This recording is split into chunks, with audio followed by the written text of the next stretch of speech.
So ayun na yun guys, magandang araw sa inyo lahat. Ngayon, magko-convert tayo ng Euro 175 na naka 4 pin. So ito yung ano natin, binaklas ko na para mabilisan na lang. Kasi mahirap na yun, magkakat-cut ka pa ng video. Ayan. Ayan, Euro 175 yan Euro 175. Ayan. Yung iba, di nila sinasabi to kasi gusto nila kumikita sila yung tulad ng mga mekaniko. Ito yung stock natin guys, no. Tinalupan ko na dito para sasalpak na lang natin, no. Sige. Tapos ito yung stock ng Euro 175. Naka 6 pin siya. So papalitan natin, gagawin natin 4 pin para lumakas-lakas yung kuryente natin.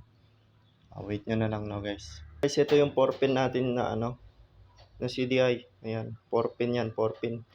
Tatakliwa. Ayan. Tapos ito yung stock natin. Stock ng Euro 175. Ito. Liwa din. Ayan. Stock yan So gagawin natin, ko-convert natin siya ng 4 pin CDI. Wait lang guys. Wala tayong taga-hawak Wait nyo na lang, i-ano ko lang to. Ko-convert ko lang guys. Turo ko na lang sa inyo. Maya.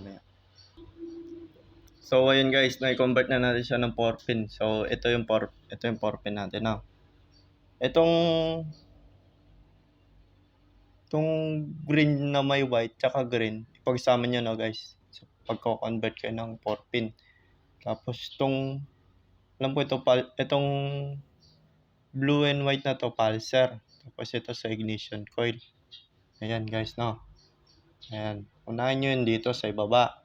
Tapos nakadikit yung dalawa doon. Tapos itong isa sa pulser. Ito guys, to. Nandun sa taas.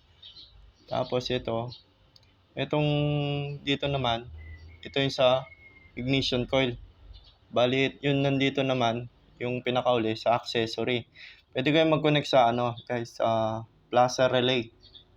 Yan, dito sa plaza relay dito. So, ginawa ko, nagkabit na ako ng wire para convert na siya ng ganyan. Yan. Yan guys. Dugtong nyo lang yan dito. Yan Ulitin natin. Dito sa baba, dun sa dalawang green. Ayan. Tapos to sa pulser. Itong sa pulser yan nandito sa taas. Tapos itong nandito, dito sa ignition coil. Ito wala to no guys. Kasi 5 pin na bili natin socket. So ito sa accessory. So ayun na guys.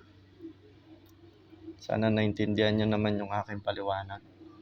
Yan Bali ganyan siya. Yan. Ulitin ko na guys. Bali yun nandito sa baba, yung sa 4 pin CDI.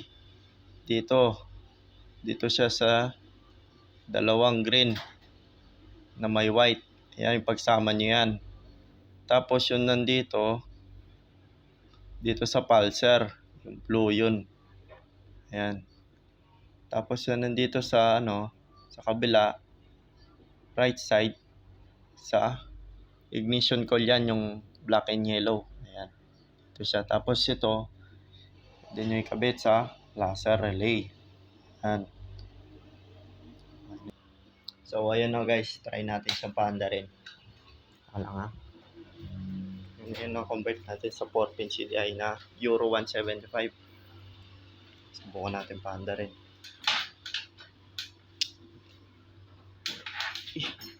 Wala tayong taga-hawak guys. One click. So sana guys, may natutunan kayo sa akin ng liwanag na video.